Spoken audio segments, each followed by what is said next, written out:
The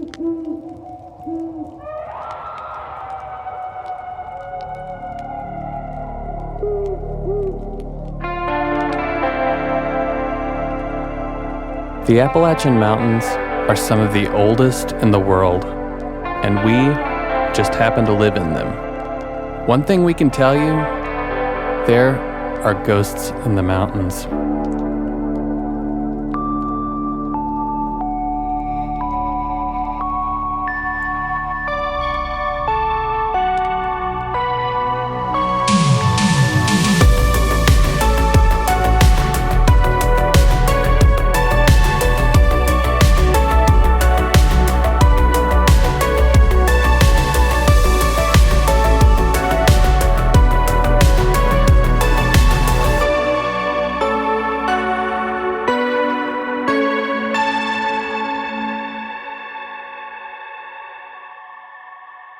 Good evening, and welcome to another brazen edition of Ghosts in the Mountains.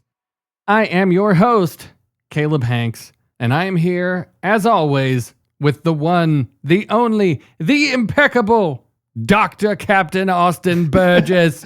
He couldn't have just one title, but even though he's not a doctor or a captain. But Dr. Captain Burgess, how are you this evening? I am doing pretty great this evening. How about you, man? Buddy, let me tell you why I'm so excited. Number one, we're doing another episode of Ghosts in the Mountains. Number two, it's summertime. I don't love summer, but in the summertime when it's all hot and nobody's enjoying the heat, there's one place you gotta go that isn't Myrtle Beach. Where's that? To the lake. Ooh, which lake? Well, there's a couple we could go to. There's quite a few, actually. Quite a few. There's ghosts in the mountains, and buddy, let me tell you, there's lakes too. There's ghosts and lakes as well. Good Lord. It's like, it's all the things you want in one place, like a moon pie. But we are going to probably, I don't think I'm lying when I say this, maybe the most requested episode that we have ever gotten via social media, email, the whole shebang. Yeah, this one comes at a few fan requests, and it definitely struck my interest because a few of the topics and little subsections and stories that we go into, I was completely unaware of in the history of Fontana, Lake, Dam, Village. It's kind of the whole package there. Yeah, well, that's exactly where we're going. Lake Fontana, and just like you, I had no idea that this was a very haunted location, but I think we had people reach out on Instagram. I'm fairly certain we had people reach out via email. We had a lot of correspondence with people that kept saying, hey, you guys should really, really do an episode on the Fontana Dam. Now, I personally have not spent a ton of time around Lake Fontana, but I have been in some of the surrounding areas. Robbinsville, North Carolina is right around that area. And I have visited the Joyce Kilmer Memorial Forest. Have you ever been out there? I actually haven't. You were telling me some about it. It sounds pretty impressive from the tree size from what you were describing. Yeah, I think it's the old hemlocks. I don't know. I am not very skilled when it comes to botany. But there's these giant ancient husks of these humongous trees. I don't think that they quite get to the size of redwoods, but they're big. I mean, I remember when I went there probably in 2015, and I kind of walked out of there feeling like I had seen like actual dinosaurs or something like that. So immediately there's a little bit of oddness and mystique to this particular area, but apparently it does not end there because, as I said, our listenership has really, really, really been vying for us to cover the Fontana Dam. And so you're damn right, we're doing it. And as always, Dr. Captain Burgess, this one might be sticking, man. We'll see. Austin has gone into the deep, murky depths. And we were discussing a little bit before the podcast, and there are definitely some things that I was unaware of that, if nothing else, are just very, very, very unique and strange about this area. So without me further jabbering, dude, let's get right into this. Sounds good. Tell me about this whole area and why so many people have been writing in about it. All right. Well, let's first start off with a town called Judson, North Carolina. Does that sound familiar at all to you? Hell no. Well, it's under a lake, so that explains why. Oh, okay. There you go. So the town of Judson was the small mountain town, consisted of about roughly 600, maybe a little more residents. They had, all your standard small mountain town. accommodations. They had elementary school, a barber shop, they had some local stores, general stores, post office, basically everything you would expect from a thriving mountain town in western North Carolina in the early 1900s. So actually, jumping back a little further than that, before the town of Judson was officially settled and incorporated, the land, like most of the land in western North Carolina, was inhabited by the Cherokee. And we briefly talked about this some in the Cherokee Little People episode, specifically pertaining to the story of the little people who wore white, who was this kind of omnipotent group of little people that would meet with the tribal elders in this designated meeting place that was actually Judson, North Carolina, or the area that became Judson, North Carolina. And these little people would kind of bring them news from all over the world. So this is where we kind of brought in the story of what is known as the fairy crosses or the fairy stones, which were allegedly found in this area. I've heard they could actually be found more frequently in the Brasstown area, kind of up near Murphy. So that's definitely a bucket list item for me. If I could find one of these little fairy stones, that's a neat little keepsake from everything we've been digging into. Every single time I hear the name Murphy, all I hear is, "Oh, Murphy." Man, Murphy has its own mysterious history too. Dude, the Mysterious Murphy podcast. There we go. We're branching out. Let's do it. All 3 episodes. Yep. So jumping back to the town of Judson, the Tennessee River ran right through the middle of town, and locals enjoyed this kind of nice, secluded, small town mountain lifestyle. And that all kind of came to a change, unfortunately, in the early 1940s with an increased need for electricity to produce aluminum and research to support the country's World War II efforts. So I actually didn't know how significant of a role Fontana Dam and this whole area and story that we're about to get into really played in really the history of World War II. There's a lot of tie-ins that can kind of happen, but what we're about to get into really shows like this area might have been really, really significant in the outcome of the war. Weird. Yeah. But before we get into that, I want to go back slightly here because the town of Judson itself actually had their own local ghost story back in the day before they were impounded with the creation of Fontana Dam. Oh, dang. They got ghost stories baked in. Yeah, they got pre-ghost stories. And there's still families that were young living in the town of Judson that passed down stories from this. There's pictures that exist of the town. So some of these ghost stories and traditions were able to be documented and preserved from Judson proper. The story kind of goes, in the early 1940s, a Great Smoky Mountains Railroad engineer named Charles was making his route from Bryson City to Judson when he noticed a shadowy figure standing near the tracks. Shadowy figure kind of seemed poised like he was going to hop on the train. So Charles blew the train whistle and kind of tried to startle the figure, or at least kind of get him to back off. And his boss was riding with him at the time, and he just kind of laughed at him. And his boss said, and I quote, "I'll bet my last chew of tobacco that you blew the whistle because you saw a man and you thought he was going to hop on the train." Charles confirmed, and his boss responded, "Son, you saw a ghost. He's been there for a couple years. At first, I thought I was seeing a reflection of light on the bushes or something, but when I saw him in clear days, I was really bum-fuzzled. Other workers and passengers have also noticed him. Common sense told me no man's going to be out there as many times as I've seen him. I don't cotton the notion of ghost, but this has made a believer out of me." That's the first time I've ever heard bum-fuzzled. Yeah, I just had to go for the full quote. I didn't think it really sold the character if we didn't include the cotton and the bum-fuzzled and all his neat Judson dialect that he was speaking with. Yeah, that kind of reminds me of old Gus Chiggins, the old prospector that Will Ferrell played on Saturday Night Live. Oh, yeah, I know exactly what you're talking about. So Charles actually went to do some digging on this ghost story that his boss and apparently a few other passengers had seen, and he talked with the sheriff, and they actually found in records that the body of a man named Luther Evans had been found near the train tracks, he was allegedly poisoned. The sheriff determined that he'd been hopping a train to get down to Judson to see another woman. When his girlfriend discovered this, she was actually suspected of poisoning him right before he got on the train ride, and the effects basically kicked in on his ride down to his little affair, and he fell off the train and landed on the tracks to his demise. Man, usually when you hear somebody died in a train-related accident, you don't think about poison. Yeah, there's a few layers to that for sure. Yeah, unless there's some of that going on in the Orient Express story. I'm unfamiliar with it. So once he'd solved the mystery, the sheriff allegedly asked him, "You put a name to the ghost. Do you think he'll go away now?" And Charles responded, "I doubt it, but I doubt I'll be seeing him much longer anyways. Word is out there that they're going to start filling Fontana Dam next year, and that means the train that runs below Judson and Bryson City will end. When the tracks go underwater, maybe he'll stop trying to hop on the train.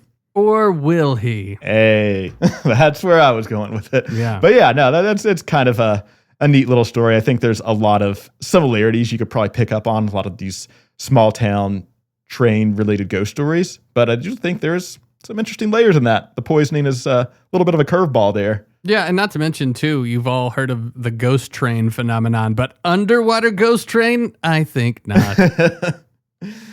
Yeah. So as you can see from this story, they were even alluding to the creation of Fontana Dam that was about to impound and put an end to the town of Judson as they knew it. And it happened there in 1941 when Japan bombed Pearl Harbor on December 7th. President Roosevelt knew that he needed to act fast. So in order to win World War II, the United States basically needed tens of thousands of new fighter planes, which was going to require immense amounts of aluminum and electrical power in order to power up these plants that were manufacturing these plane parts, particularly a place called Alcoa, who was kind of the Aluminum Company of America is what the acronym stands for. But anyways, President Roosevelt worked with the TVA, the Tennessee Valley Authority, which was an authority that he previously formed through the New Deal, which was something he basically put in place intended to help lift the United States out of the economic depression that they were going through in the Great Depression time. Right.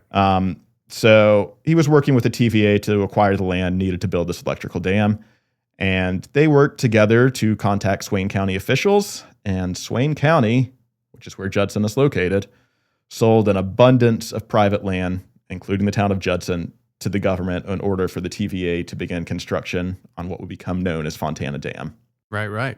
So, yeah, as I mentioned before, the Aluminum Company of America, Alcoa, was kind of the ones pulling strings behind this. They'd been investigating the Little Tennessee Valley in hopes of finding a place to basically put up their plants and use some of the water power to provide the energy needed required for that. They started looking at this stuff around 1910. So this is something they'd been looking into for a while.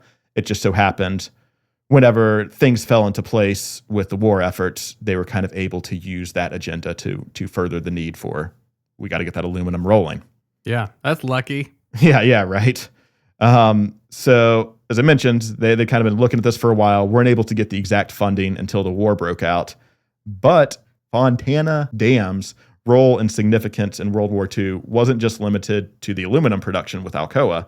Much like the Manhattan Project itself was kept top secret at the time, another major need for the Fontana Dam was to provide power to the Oak Ridge National Laboratory, where the atomic bomb was being developed. What are you all covering up a couple of towns to put a lake in for? Nothing. Yeah, we need some aluminum for some planes and nothing else. No big deal. That's pretty significant in World War II history when you think about that. Oh, yeah. You know, there were other sites working on the Manhattan Project, but you hear about Oak Ridge being like... Yeah, I mean, it was the facility. It was. The one. Yeah, exactly. So, you know, the creation of Fontana Dam itself played a huge role in America being able to kind of effectively bring an end to World War II. Right. Which is crazy. It's here in our backyard, 2 hours away tops. So yeah, that's just the history that all these places have. You don't think it's going to be such a significant part of World War II history. Yeah, see, if you listen to our Biltmore House episode, there's all kinds of weird stuff in our backyard. Right? However, you know, with all the positivity that came from war efforts with this, the construction of the dam definitely came at the displeasure of hundreds of the displaced locals in the area. With the flooding of the area to build the dam, over 1,300 families were displaced, not just in Judson, but even in smaller communities of places such as Ritter, Proctor, Medlin, Bone Valley, Walker Creek, Wayside, Marcus, Dorsey, Japan, North Carolina, so I'm clear. Yeah. Chambers Creek, Bushnell, Alarka, Forney, and Gold Mine. I've never heard of any of these small towns, but I think they were these small, unincorporated, probably a lot of these holler type situations that just kind of got flooded out in the creation. They weren't quite as on the map as Judson were, or as was, but I think that a lot of these names sadly probably got lost to time. Yeah, it's kind of like if they flooded Candler, we probably would have never heard of it. I mean, yeah, that's valid. So, this happened basically overnight once this impoundment happened. Over 68,000 acres of land were eventually purchased for the project, and Swain County lost a reported 25% of their total population. Damn. Which, Swain County's not a huge populous economic center of Western North Carolina, probably not back in the day either, but still that 25% is probably a pretty significant chunk. No doubt. Some of these people relocated to other parts of Western North Carolina. Some of them went to East Tennessee, North Georgia. Some of them kind of went west with the other lumber craze. But a lot of them did just kind of try to stay in the areas, try to stay as close as they could to what they knew and what they were kind of accustomed to and lived in all their life. From what I saw, families were offered compensation for the seized homes, lands, and property, but the compensation was drastically low, even for the time. So I've tried to find exact figures on this, and there's a few different reports I've seen. I'll give you $50 for the house. I mean, yeah, I think 50 is probably on the high end from what I saw reported for that. And keep in mind, this is still back in the day, but like some of the figures I saw, and this came from a few different interviews. There were people that were interviewed with like the Smoky Mountain Times that either had families directly there, so they were passing down oral tradition, tales of what happened. Some of this might have been a little bit more substantiated with some records, but from what I saw on the high end, basically they were receiving around $38 per acre, and others even reported, and this was a direct quote from someone in the Smoky Mountain Times, said his family was offered 50 cents per acre of land. Wow. Your country needs you. Yeah, exactly. That's the other part is I think a lot of families in the area, they kind of reluctantly did accept this compensation out of this patriotic sense for their country that they felt. They knew that war efforts were going on. Yeah. Hey, this aluminum plant needs to be built. But then there were others that, they kind of refused what they took as an insultingly low buyout, which I can't exactly blame them for, but... Well, it's pretty easy to refuse 50 cents. Yeah, no shit. It's like, well, I'm not putting myself out that much. Yeah, exactly. Like, it's pretty insulting to just to yourself to accept that amount of money. Yeah. Give me a break. And I don't know if that was 50 cents. Maybe this is a family that had some farmland, so they had some significant acreage, but still, that's an insultingly low amount to offer. And the people that did refuse, unfortunately, they still lost their land. They still had their land seized, just receiving absolutely no compensation for it. But, like you said, if you're putting yourself out 50 cents or maybe the total of a couple bucks, out of the pride, I think some people would have stood to reject that. Well, my dad had that happen one time. Did he really? With the government seizing a house that they were in. It's actually on a road in Candler near a place called Monte Vista, but they built Interstate 40 right through his house. Wild. Yeah, I don't remember what they offered him, but it always reminds me of the plot to Hitchhiker's Guide. Mm-hmm. Yeah, that's like the opening. Yep. Opening part.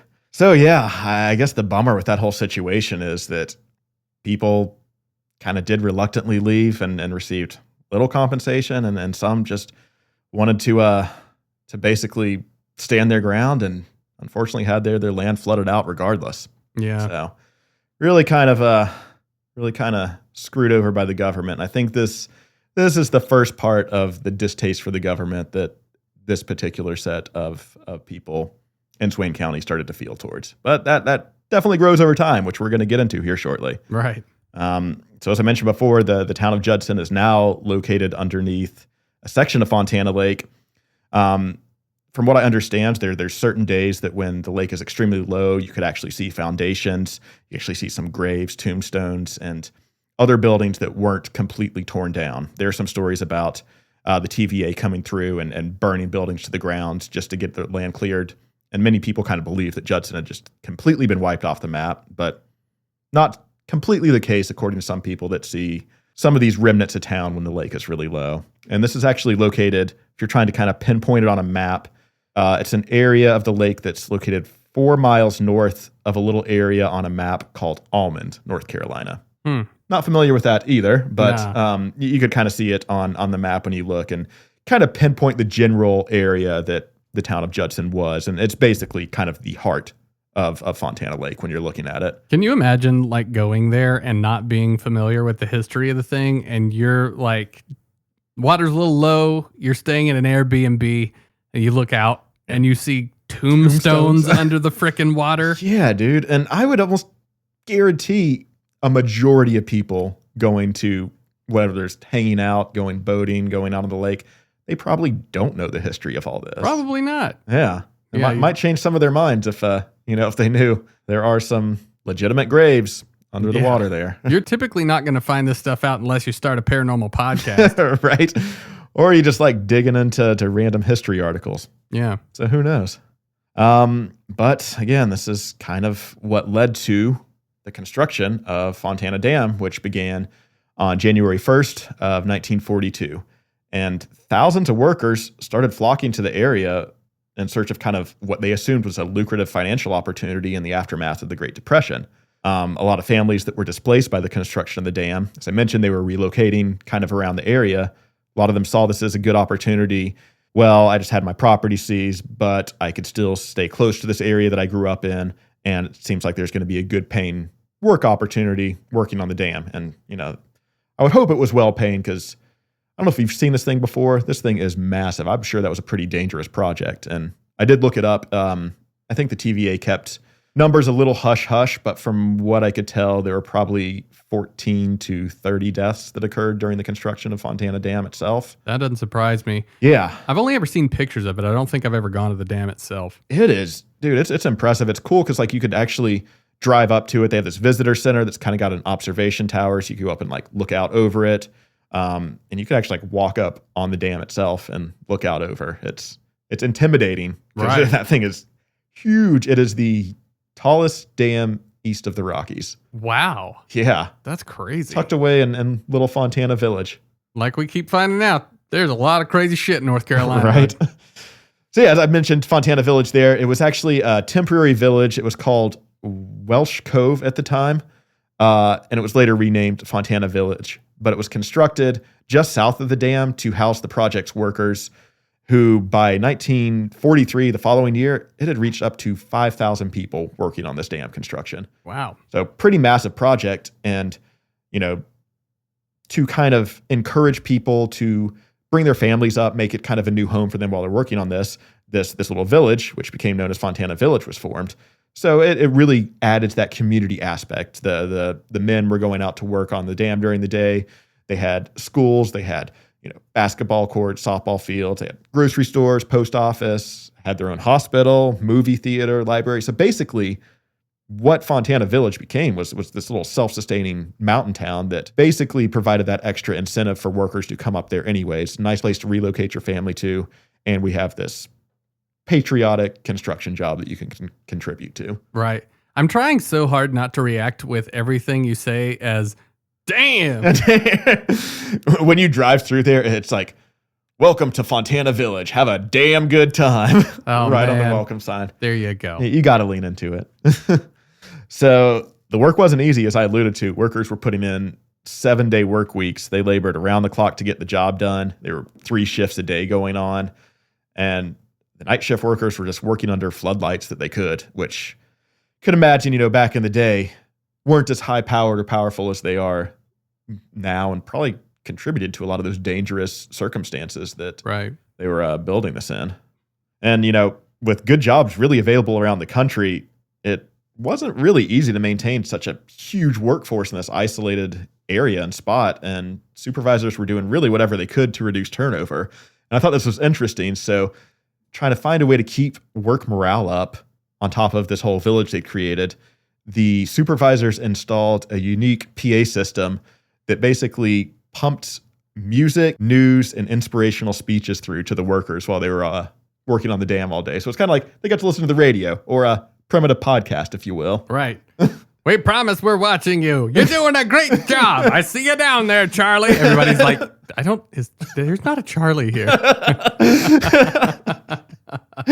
I assume they just had pre-recorded inspirational speeches, but hey, maybe they brought in the hype man there to do it himself. It's like on Chappelle's show when Tupac keeps coming out with these new songs. They're like way too on the head. Yeah, basically. But hey, That's probably better than a lot of other construction workers were getting as far as work conditions back in the day.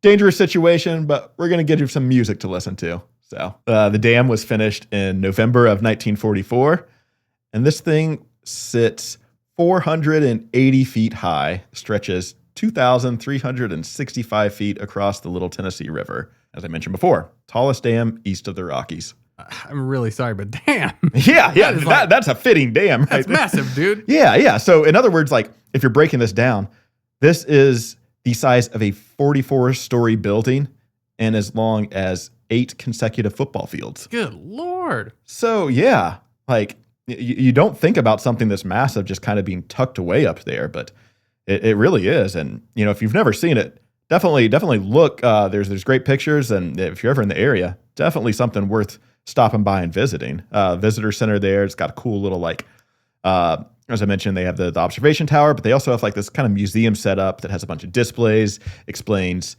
like how the operation of the dam works, the science behind it, and it kind of goes into some of the wartime history as well. So It's pretty neat. See, that's something that I 100% nowadays really want to check out. If I ever become a dad, I have no doubt I'm going to drag the kiddo, and they're going to be like, I don't care at all. You're going to be the World War II history dad. Yeah, but like, but child, do you not realize this is the largest dam this side of the Rockies? Hey, everyone has their hobby, right? Yeah, I'm going to be a total Griswold. It's a good way to put it. Yeah. So yeah, in the lens of the actual war effort, Fontana Dam turned out an annual 228,000 kilowatts of power when the generator started up by early 1945. And most of this electricity went to these aluminum factories that were about 45 miles away in Alcoa, Tennessee, or where the Alcoa plant was in Tennessee, which were, rapidly churning out the aluminum needed for the military aircraft going to support the World War II effort. But as we also mentioned, a lot of that power also went to the Oak Ridge National Laboratory, where, unknown to the public, the Manhattan Project was taking place, leading to the development of the atomic bomb that was dropped on Hiroshima just months later on August 6th of 1945. So, yeah, keeping in mind, like this is probably 6 to 8 months after Fontana Dam was put into operation, providing power to Oak Ridge, that the bomb was actually dropped, ending the war. No doubt. If there's a lesson to be learned from any of this, you always got to raise some eyebrows next time they build some giant dam in your community. Yeah, no joke. There's the reason they say, and then there's the conspiracies that break out, and then the truth is somewhere in the middle that no one really even talks about. Yeah, exactly. Yeah. So yeah, I mean, I think that's crazy. Like just talking about this place's significance in World War II history and just Oak Ridge National Lab itself, like who knows what kind of anomalous developments go on in that place. We've alluded to them, some of the Brown Mountain episode where the scientists from Oak Ridge National Lab were studying the Brown Mountain lights, but just on their own free time in their own little private group. But still, I thought that was pretty interesting. It's kind of always made me wonder when you talk about the development of experimental aircraft and things like that, like now that the government is kind of at least, or people within government are kind of at least starting to acknowledge UAP, I almost wonder, it's like, okay, well, did that maybe open the conversation up a little bit more, where maybe there were some conversations within government where people were being a little less tight-lipped about things, and maybe some other dark budget or whatever projects are coming up. It always makes me wonder, and maybe it's just because, people like you and I, we're very curious, but I'm always wondering, like, what are they doing there now? Yeah, exactly. It still exists. Yeah, they made one of the craziest developments in all of history with the development of the A-bombs. What are they doing now? Yeah. Anyway, Something top secret. Yeah. So I thought this was an interesting fact. Despite this massive power output from the dam, none of this was used to provide electricity to Western North Carolina. Of course. Yeah. We don't need it. Yeah. So, people work in the coal mine for a reason, damn it. And after the dam construction was finished and completed, only about 50 families kind of remained living in the village. And these were basically the families that stuck around to tend to the dam and the power plant and basically keep it in operation. But in 1946, under the supervision of General Ulysses S. Grant III, Fontana Village opened as a privately run public resort adjacent to the reservoir. So within a few years, this kind of remote TVA dam was attracting thousands of visitors with this touristy village destination set up off to the side. Oh, wow. Yeah, so the dam itself was actually added to the National Registry of Historic Places in 2017, which I feel like is fairly recent for something so significant. No shit. Yeah. And this next section that we're going to get into was actually brought to our attention by one of our listeners. And that was our listener, Wilma. I don't know if she wants to use her full name, so I'll just go with Wilma. And thank you for sending this in. So Wilma used to lead hikes through the Fontana Dam area, and she actually led up what she would call a spooky hike that happened at night and went to the old hospital in Fontana Village that we mentioned previously. So, as you can imagine, this was used as the medical center during the time of the dam construction.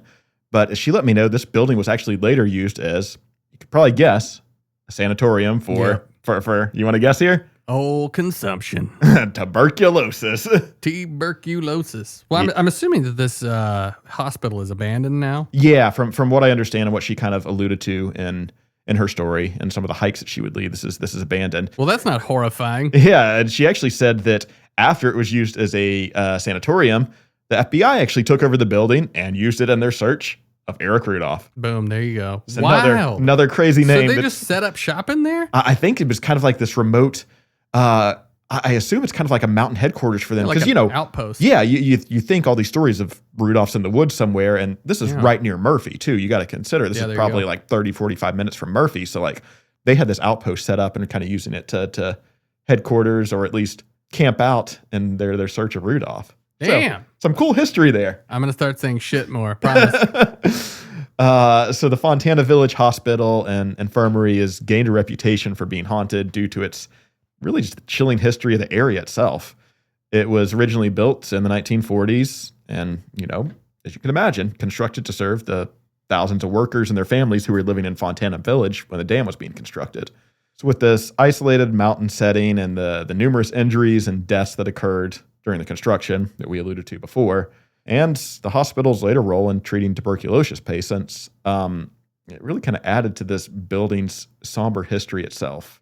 Over the years, visitors and locals have reported a variety of kind of the unexplained phenomena that you see typically at a lot of these haunted ghost sites. And Wilma kind of went into the different descriptions of what's happened there or occurred there and stuff that she highlighted on the walking tours that she would do.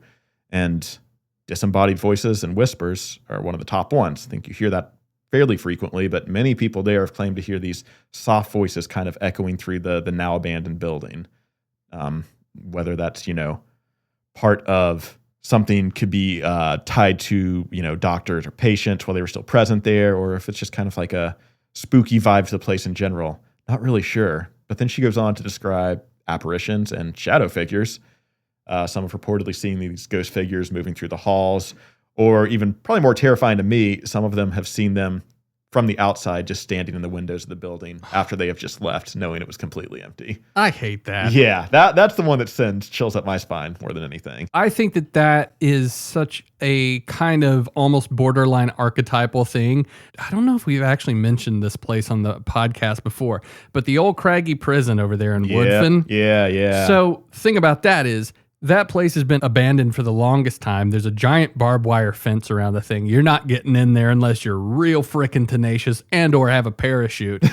And I've always thought, if you see somebody looking out the window from there, you can almost guarantee that ain't a person. Yeah, exactly. After especially if you've just been into the building like some of these people were describing. Exactly. Yeah. So in my mind's eye, this old hospital in Fontana, it's in the middle of the woods with stuff growing all over it, but that's probably not the case. It's probably like somewhat near a community, or is it just out there abandoned? So I think it definitely was probably part of the original village community. I can't really find a lot of documentation on what the old hospital building was. And I think it's probably to alleviate confusion for people searching hospitals online. Sure. They don't want to post a freaking closed or former hospital on there when people need a hospital. They don't need to find where they don't need the GPS taking them out to the middle of the woods. Yeah, exactly. So that's kind of what I was gathering there. But, I wasn't able to pinpoint it down exactly. But, I think personally, maybe we can talk to Wilma to get lead a group of us for a tour out there if it's something that she's familiar with doing or would feel comfortable doing for us or maybe a little group. That'd be interesting. That'd be really fun. Yeah. She said that she actually never saw anything herself, but she did feel kind of what I would consider like the temperature dropping. There's those kind of little pockets of chilled areas throughout the hospital itself. Sure. And just overall, she said it was a really eerie feeling. So I thought that was super interesting just because that one and that story itself is so off the radar, probably to keep conflicting or confusing hospital info offline for that. But it's awesome that she was able to bring a piece of the history directly to us. So thank you for that. That was really, super informative for this. And I think it, ties in directly to all the kind of creepy and just, let's say dark, but maybe just heavy history that this area kind of had over time. Sure. So that actually brings us to the next piece of the history of the Fontana trilogy, if you will, Lake, Dam, and Village. And that actually brings us to a time in 1944 when the TVA attempted to buy out the remaining families that were located on the north shore of what had become Fontana Lake. And many of the families refused to be moved further from their newly established homes because they were just forced to move out of their original homes to begin with. And they basically established residency as close to their former home as they could, which was on the shore of what became Fontana Lake. But, the lake had also submerged the only remaining road that they could take to get kind of to the North Shore, and the land these people were now forced to kind of go on was now part of what became the Great Smoky Mountains National Park. So on top of this continued displacement and the hundreds of families being forced out with the formation of Fontana Lake, locals were also pissed that access to thousands of family grave sites were being blocked off by this submerged road that they could no longer access. Communities that were covered by Fontana Lake reportedly had thousands of grave sites, and that's not even including some of the Cherokee graves that could have previously existed in this area. And while a lot of these graves, as we mentioned, were permanently buried underwater, some of them were actually relocated to the shores or some of the islands that were going to be existing on the lake. But at the time, they were now inaccessible because that road was completely underwater.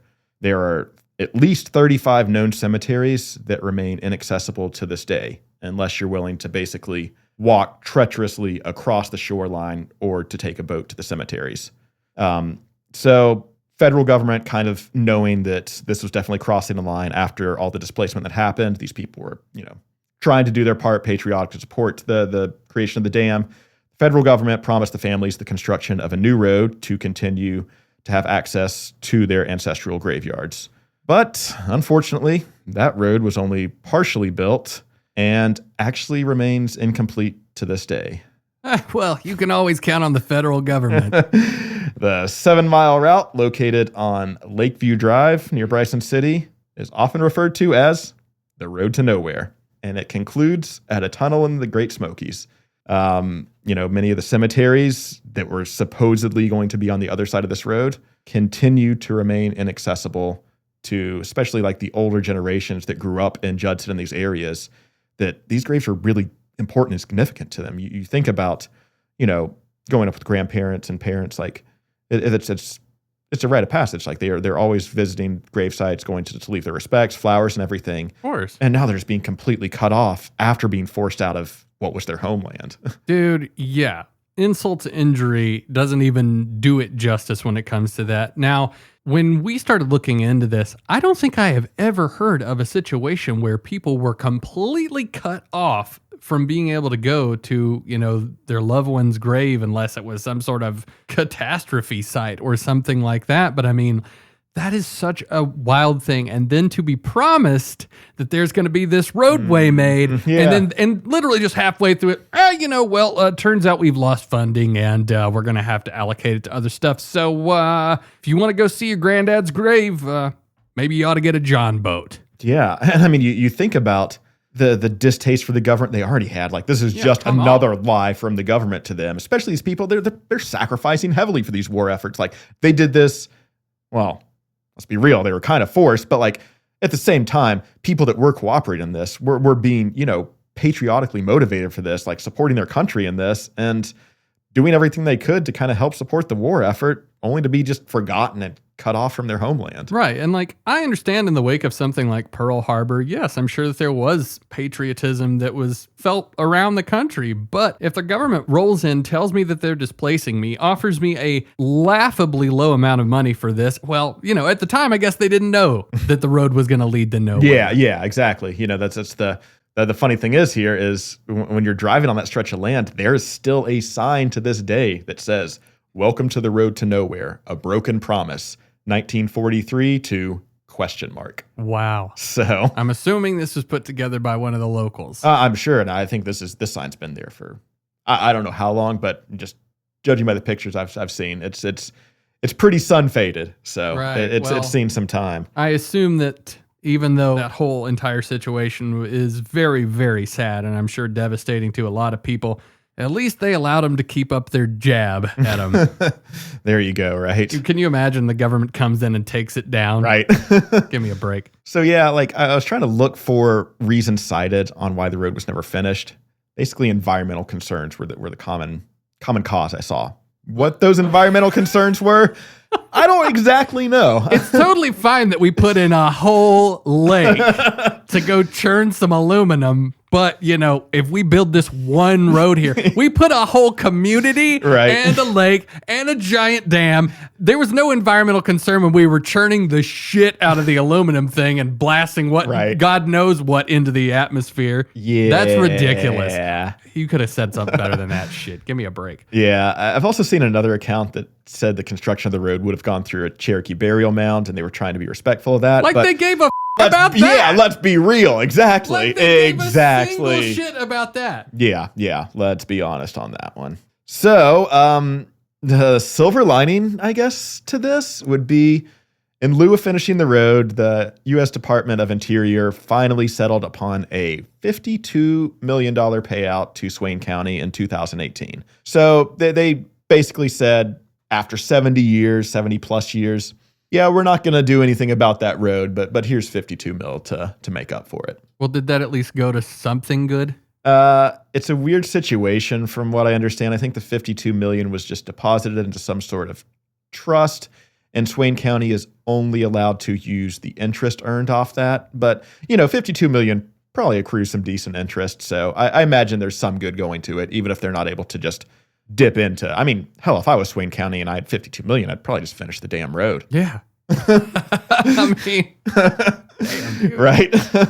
Lord. But again, another silver lining, and I do like this one. Starting in the 1970s, the Park Service at the Great Smoky Mountains National Park actually began offering to ferry groups of Swain County residents across Fontana Lake to visit their old family cemeteries for what they would refer to as decoration days or family reunions. Yeah. Basically taking groups that were isolated off, probably don't have access to boats in most of these cases, and bringing them to these otherwise inaccessible graveyards, allowing them to pay their respects, bring flowers and decorations, and what is known as Decoration Day. So, good on the Park Service for that. Yeah, and that's very, very awesome that they're just allowing people access to be able to go see their ancestors' freaking gravesite. Yeah. I mean, that's awesome. Yeah, for sure. But to kind of pull this back to the spooky side of things, the road to nowhere, and particularly the tunnel, kind of seems to be its own hotspot for paranormal activity itself.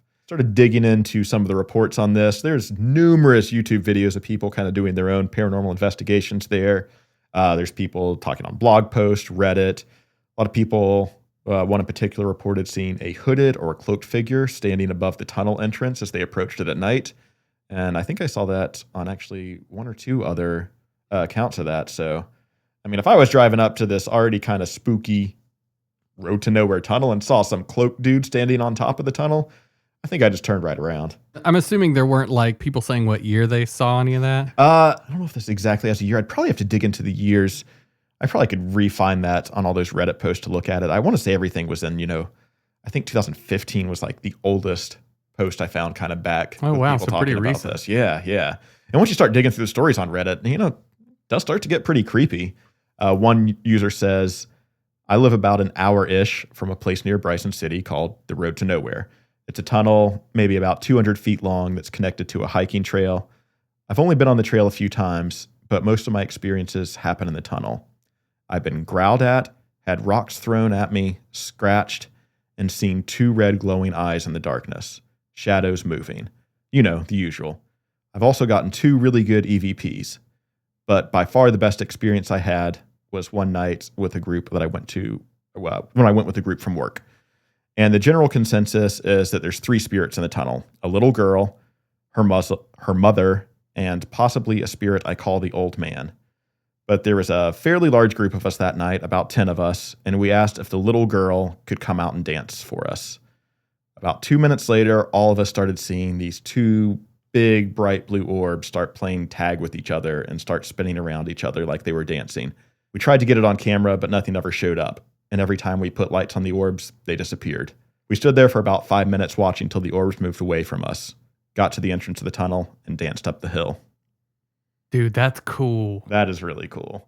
That's really interesting. Yeah. And another user goes on to describe slightly more unsettling experience. And he says, or they say, something attached itself to my friend doing an EVP session in the Road to Nowhere tunnel in western North Carolina at around 3 a.m. one night.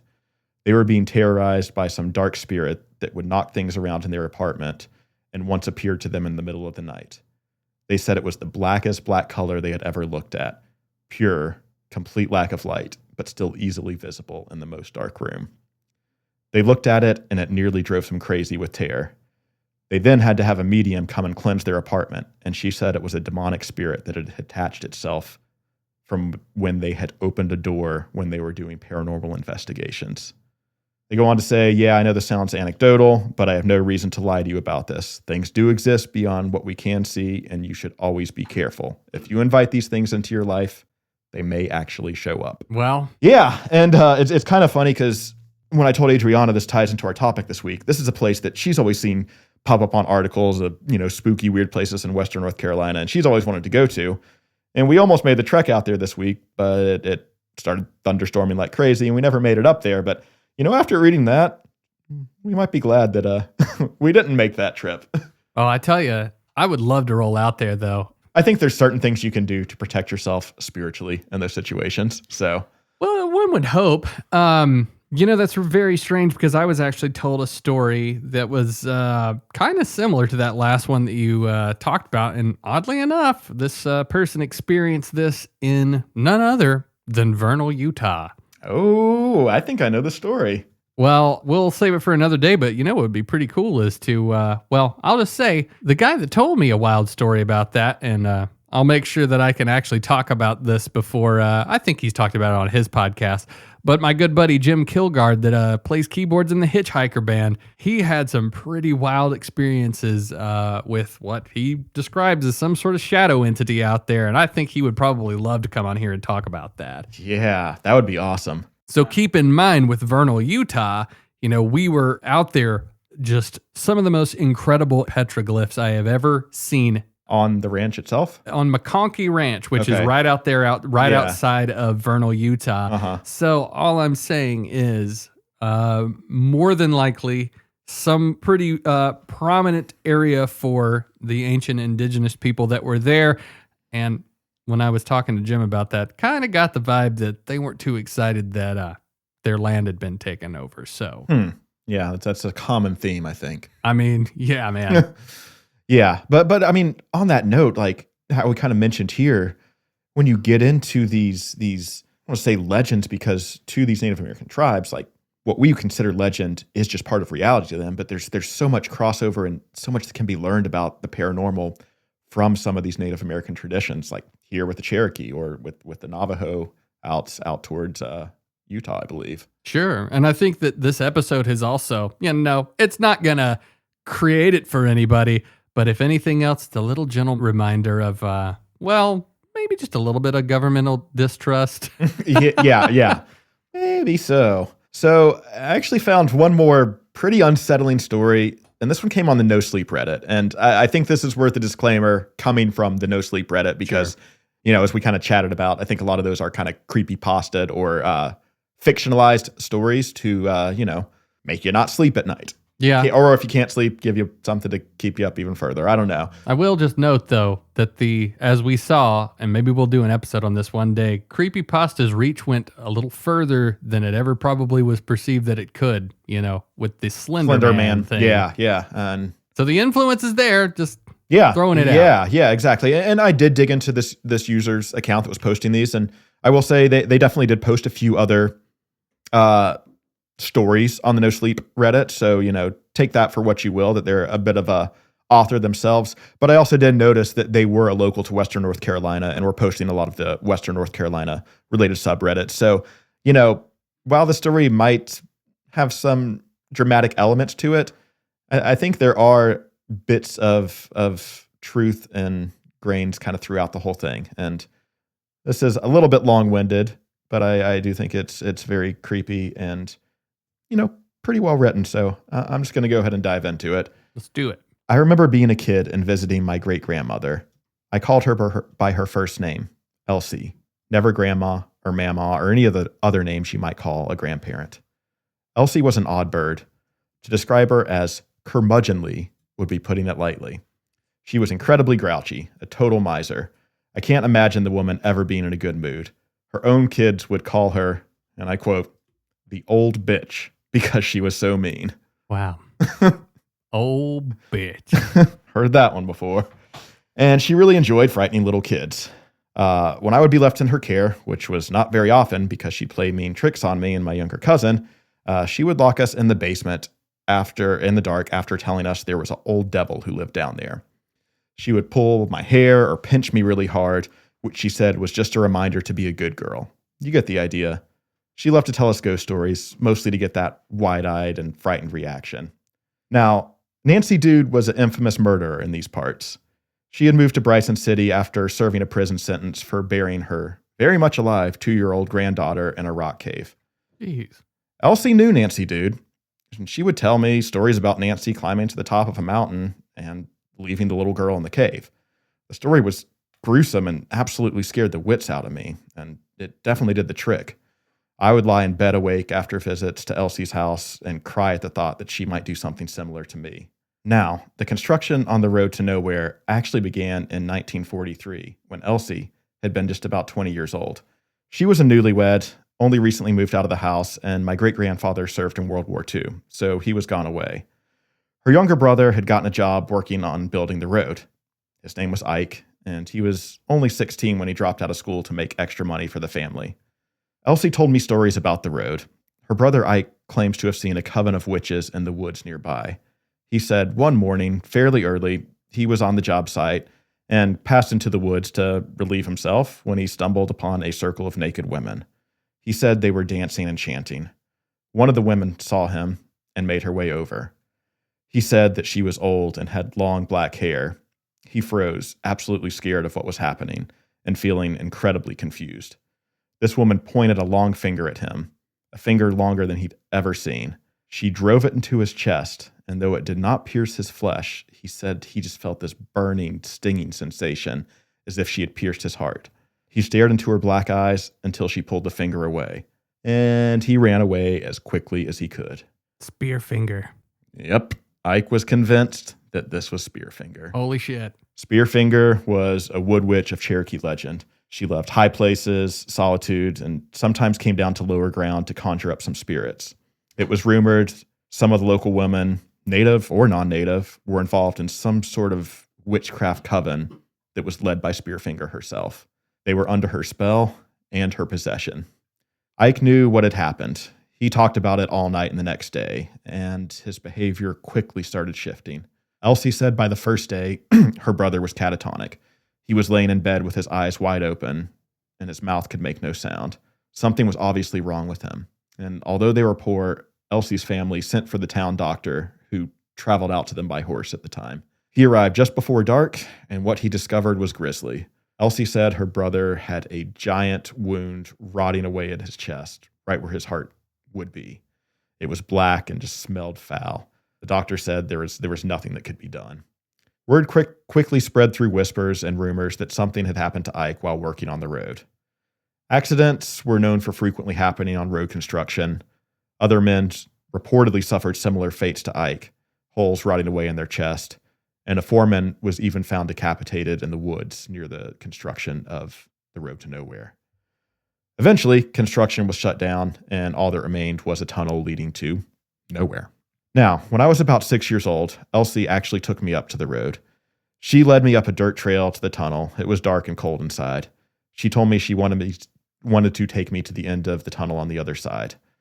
I held her wrinkled hand in mine and walked a few feet inside. It was incredibly cold, and I could hear water all around us. Sounds like a creek, I told her. She led me deeper and deeper into the tunnel. I'm not sure how far inside we were because it was just pitch black. I could not see anything, no matter how long I waited. My eyes did not adjust to the darkness. I was getting chills all over my body from the cold, but also just because I was creeped out in there. The next thing I know, Elsie dropped my hand and she was gone. "Where are you?" I called out. I could see the light at the end of the tunnel, but it seemed so far away. It was so dark where I was, and I could not make out anything around me. I have no idea what to do. Wanted to run, but my feet would just not move. Then I heard a cackling sound, like a woman's laugh. "Elsie?" I called out again. "This is not funny, Elsie. I'm telling Dad." Felt something brush by me quickly. Felt a whirl, and then a voice. "Does she know?" a woman's voice said. I then heard Elsie's voice. "She does not." "How old is this child?" the voice asked. 6, Elsie responded. I was too scared to tell Elsie to knock it off. Her joke was not funny, and I was not amused. I was so afraid, I remember literally wanting to pee my pants. You can give her up. She'll be summoned when the time is right," the voice said. I felt a finger touch my forehead. It traced something along my flesh above my eyes and under my hairline. It was a stinging sensation on my skin. I closed my eyes tightly. It felt like forever. Finally, I felt a hand in mine. Elsie slowly guided me back out of the tunnel. "That was a dirty trick, and I'm never going back in there with you." Elsie nodded. "You'll go back in there one day." I stared up at her sunken face and those piercing eyes and just felt very afraid again. In the following days, something weird began to happen. I started having a series of vivid nightmares. Dead people were visiting in my sleep. I would close my eyes tightly, and they would climb out of my closet, crawl across the floor of my bedroom. They would talk to me. They were so loud the noise was almost intolerable. I began to see them everywhere. I told my parents about the ghost, but they thought I was kidding. My mom would assure me that I had a nightmare and nothing was going to hurt me. When I was in my late 20s, Elsie died. I had not seen her for a few years. I avoided trips to her house, even though she was getting up there in years and no longer pinching me. But on the night she died, before I even knew she was dead, she visited me in the blackness of night while I was sleeping. She awoke me from my slumber by pinching my arm. She told me it was time to return to the tunnel. She told me she had given me up and it was my duty to go there.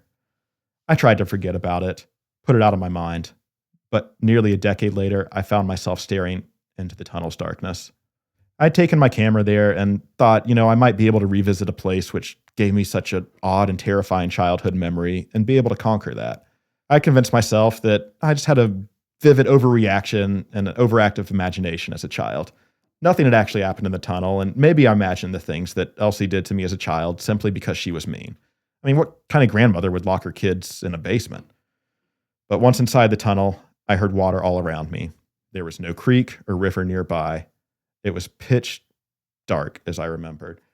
I could feel a cold gust all around me, and goosebumps covered my body. Then it started. Singing, chanting, almost like sirens.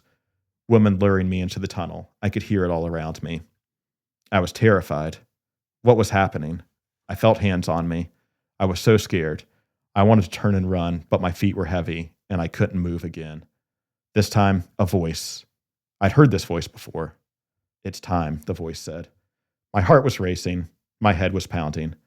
My body felt like it was in Siberia, freezing. I could feel myself shaking.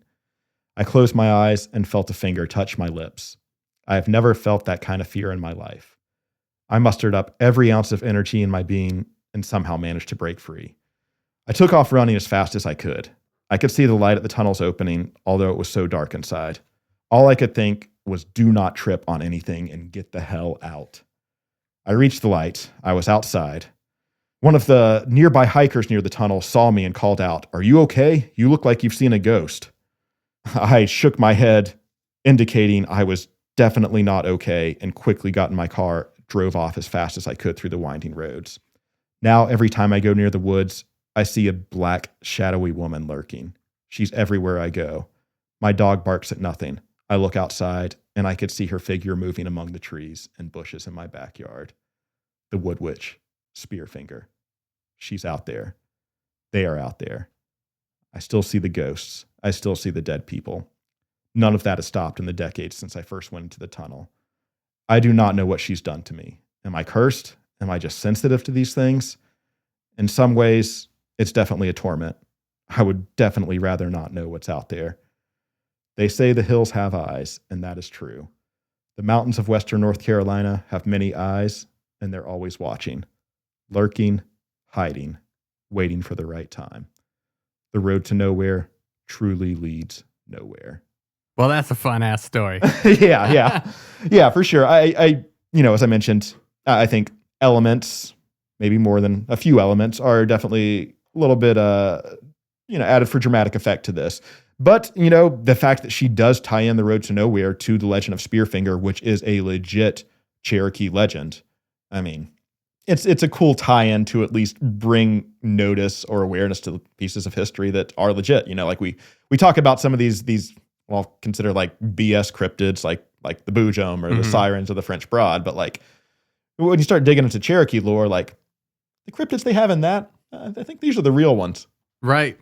Well, if nothing else, it's really cool to, hear something like that is, leaning into some lore that's around here that you don't typically hear in, stories like that. So yeah, it's fun. For sure. I'd love to get into just deep diving into the Spearfinger lore with you, but I think it's best to save that for another night. Oh, I'm sure that we're probably going to end up doing a whole episode dedicated to Spearfinger because that's a weird one. Yeah, for sure. But yeah, man, as far as everything with your exploration into all of the weirdness of the Fontana Dam, is there anything else that you want to bring to the table, or just last thoughts? I think I'm ready to close the book on this one. Like it's truly one of those areas that flies under the radar for maybe the general public and the general kind of paranormal interested public.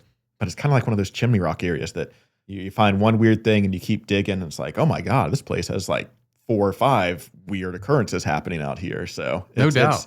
It's definitely been a nice little treat discovering a lot of this and really kind of finding some of the significant World War II history to the area as well. No doubt. Well, that's one of the things that we like to do here on the show is we like to find some stuff that not even we know about, I mean, we obviously knew about the Fontana Dam and that it was there and all that, but it was really our listeners that brought this one to our attention. And I have to say, if nothing else, I mean, like hauntings, sure, those are absolutely strange and mystifying. But I find things like, okay, here's this situation where these families have been cut off from their families' cemeteries and to the point to where they literally have to take a ferry to go visit these grave sites. The government promises them this access to it, and then that just never comes to fruition. And that, to me, is probably one of the more strange and heartbreaking parts of that entire story. And I would not have known about that if we hadn't had so many people writing in. Right? Yeah. It furthers my interest in the surrounding areas of Western North Carolina to just know about this stuff. I mean, like, there's so many places that I've just, I wouldn't inherently just have the interest to be like, wow, I really need to take the time to go and visit these places and check them out. But this right here is plenty for me to just be like, let's just see all of this stuff where this craziness has taken place, Yeah. But man, great job putting this together as always and shining some light on a dark corner that, maybe we wouldn't have known about otherwise. And massive, massive thank you to the people that wrote in and brought this one to our attention. I thought this was a really interesting situation. Yeah, I loved getting into this one. So that being said, as far as my final thoughts on this whole thing go, I learned things. I had things reiterated to me, like a healthy distrust for the federal government I'm sure that we might have some listeners out there that maybe if you work for the Fed, hey, sorry, but not sorry. All that being said, we hope that you listeners have enjoyed this deep dive into, a lesser explored corner of Western North Carolina and, some weirdness that you probably had not heard of. It makes me happy to know that we could potentially be the vessel to bring some of these things to your attention. And if you are somebody that's in the area that, is interested in doing paranormal investigations, or at least just seeing historic sites that are associated with that, then maybe this can be one of the spots on your quest, and I hope so. But we would like to thank each and every one of you once again and always for tuning in to Ghosts in the Mountains. We have a ton of fun doing this show for you guys. If you want to learn more about what it is that we do and find other episodes, please head over to ghostsinthemountains.com. If you have a ghost story or an experience, heck, maybe even at the Fontana Dam or surrounding areas, you can write us at ghostsinthemountains@gmail.com. We would love to hear your stories, and if you'd like, we can tell them on the air in the whole 9 yards. But if you would like to subscribe to us on Patreon, you would have access to an ad-free version of the show, and it would help support what we do. And once again, thank you all so much again for listening, and we will catch you guys next week on another episode of Ghosts in the Mountains. Stay spooky, everybody.